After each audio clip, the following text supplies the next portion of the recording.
ఇక్కడ చూడొచ్చు భారత్ పాకిస్తాన్ల మధ్య ఉద్రిక్తతలను తగ్గించేందుకు ఇరు దేశాల DMO director general of military ఆపరేషన్ల చర్చలు ముగిశాయి.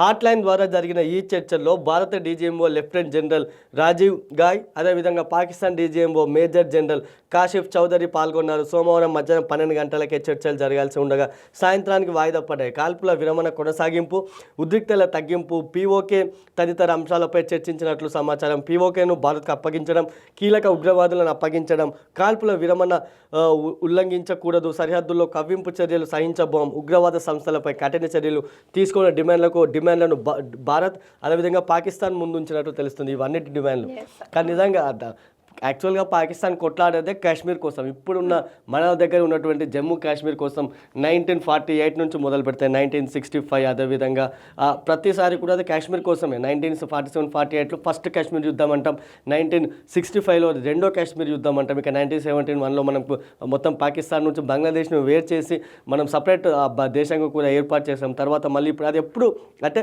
పాకిస్తాన్ ఎప్పుడు మనపై కాల్పులు జరిపిన ఇరు దేశాల మధ్య ఉద్రిక్తతలు చోటు చేసుకున్నప్పటికీ అది కేవలం కాశ్మీర్ అంశంపైనే.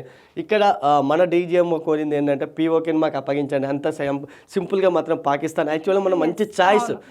మనకు ఆల్రెడీ మనం ఒక గంట సేపు ఆ పీఓకేపై ఫోకస్ పెడితే మొన్న జరిగిన ఉద్రిక్తులు హై టెన్షన్ వాతావరణంలో ఒక గంట సేపు మనం ఫోకస్ పెడితే పీఓకే మనకు స్వాధీనం అయ్యేది. కానీ ఎందుకు పీఓకేని వదిలేశారనేది మాత్రమే కొంత ప్రతి ఒక్కరు ఒక కేంద్రాన్ని కానీ మోడీని కానీ అడుగుతున్న ప్రశ్న. ఒక్కదాన్ని స్వాధీనం చేసుకుంటే పాక్ ఒక పని అయిపోతుండే కదా అని చెప్పేసి ప్రతి ఒక్కరు అనుకుంటున్నారు. కానీ అది ఎందుకు వదిలేశారనేది మాత్రం అవి వెనుకున్న రీజన్స్ మాత్రం మనకి ఇప్పటికి తెలియకపోవచ్చు, కానీ భవిష్యత్తులో తెలిసే అవకాశాలు అయితే ఉంటాయి. ప్రతి నిర్ణయం వెనుక ఏదో ఒక కారణం, ఒక బలమైన కారణం ఉంటేనే తప్ప మనం అక్కడ వెనక్కి తగ్గాల్సిన పరిస్థితి ఉంటుంది. కాబట్టి పీఓకేను ఎందుకు వదిలేశారు, ఆ వెనుకున్న కారణం ఏంటనేది చూడాలి. ఇప్పటికీ సింధు నదీ జలాల ఒప్పందం నుంచి రద్దు అదైతే కొనసాగుతూనే ఉంది.